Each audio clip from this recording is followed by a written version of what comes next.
یہ کلمے کی کیا بات ہے؟ کلمے کی کوئی بات نہیں، یہ بھی ان پڑھ مولویوں نے بات بنا رکھی ہے، جو کلمہ ہم پڑھتے ہیں ناراض نہ ہونا، آپ بات چل پڑیے، یہ کہاں قرآن میں لا الہ الا اللہ محمد رسول اللہ کو دکھایا مجھے قرآن میں، حدیث رسول میں دکھائے کہیں یہ کلمہ طیبہ نہیں، یہ دو الگ الگ کلمے ہیں، بالکل ٹھیک ہے، لا الہ کہیں لکھا ہے، محمد ہم نے جوڑ لیے،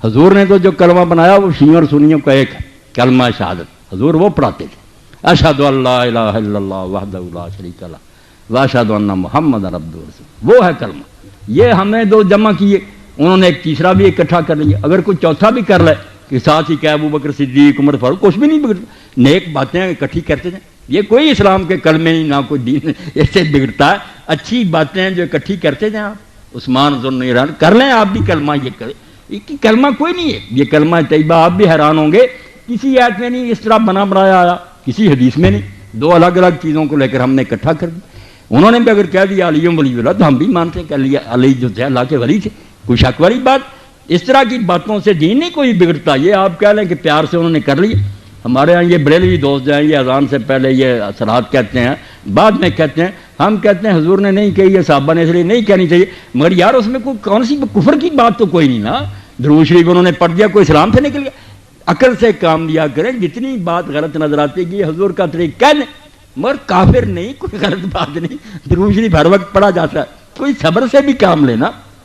کچھ نہیں بات، اور کون سی بات چیزوں نے کہہ دی، ہاں 3 نمازیں کوئی نہیں پڑھتا، کوئی مسلمان نہیں کہتا کہ 3 نمازیں، سب جانتے ہیں کہ 5 نمازیں، ان کے 5 کے نام ہیں، 5 کی رکھتے ہیں، سارے مسلمانوں کی ایک ہیں کہ 2 فجر کی ہیں، 4 ظہر کی ہیں، 4 عصر کی ہیں، 3 مغرب کی ہیں، 4 عشاء کی، شیعہ کی بھی اتنی ہیں، سنیوں کی بھی اتنی، اب مسئلہ کیا ہے؟ جمع بین الصلاتین،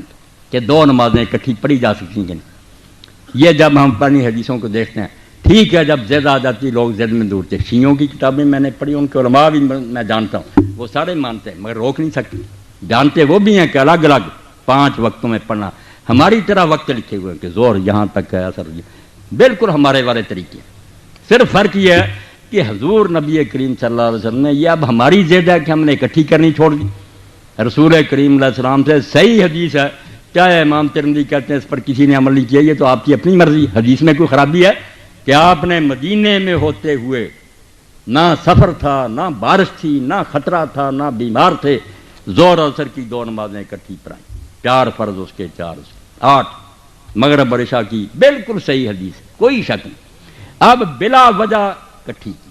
ابن عباس سے لوگوں نے پوچھا، ابو ہریرہ سے پوچھا کہ حضور نے ایسا کیوں کیا، جب کوئی مجبوری نہیں، فرمایا اسی لیے کہ امت سے تنگی دور ہو جائے، امت کو پتہ چل جائے کہ اکٹھی بھی پڑھ لیں کوئی بات نہیں، تو سنت ہے یہ شیعہ جو کرتے ہیں، مگر ان کی زیادتی کہ انہوں نے عادت بنا لی، یہاں سے خود یہ شیعہ مسلک کے بھی خلاف ہے، ان کی کتابیں بھی یہ نہیں کہتی کہ روز اس طرح پڑھو، 5 اذانیں ہونی چاہیے، 5 وقت ہیں، مگر صرف اکٹھی کی جا سکتی ہیں، مسئلہ اتنا تھا کہ جائز ہے اگر کوئی کر لے، ہم نے ضد کر لی کہ کرنی نہیں اکٹھی کی تو کافر ہو جائیں، ہم بھی جھوٹے،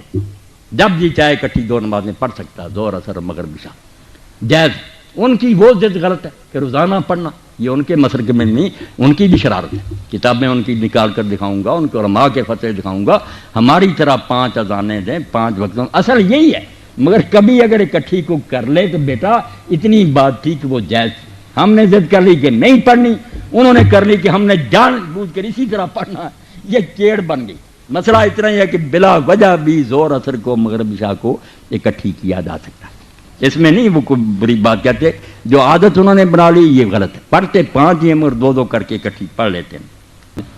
کتابیں جو ہم تک پہنچی ہیں اس میں لوگوں نے بہت مختلف قسم کی رپورٹیں لکھی ہیں، کتابیں سب گروہوں کے پاس ایسی ہیں، بڑی بڑی ہیں، عالموں نے لکھی ہیں، پرہیزگاروں نے لکھی ہیں،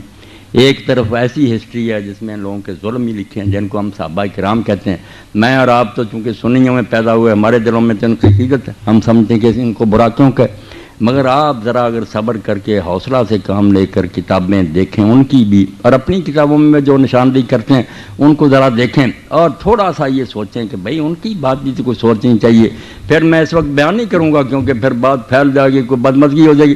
آپ خود کہیں گے کہ یار وہ بھی معذور ہے، اگر ایسے سلوک انہوں نے کیے حضور کی اولاد سے تو کیوں ان کو پھر نیک کہا، اب وہ بیان کرنے کی باتیں نہیں کہ ان کو کھولا جائے پھر تو شیعہ سنی بحث چھڑ جائے گی،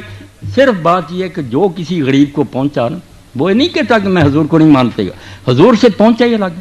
ہمیں یہ پہنچا حضور یہاں ہاتھ باندھتے تھے، ہم اہل حدیث یہ باندھنے لگے۔ حنفی حضرات کو پہنچا کہ ناف کے نیچے بات، کتابوں میں سب باتیں ہیں، کوئی نہیں کہہ سکتا کہ یہ ناف تلے نہیں لکھا یا سینے پر ہی لکھا۔ اب جس کو جس پر تسلی ہو جاتی ہے کہ میرے خیال میں یہ بات زیادہ درست ہے، اس پر عمل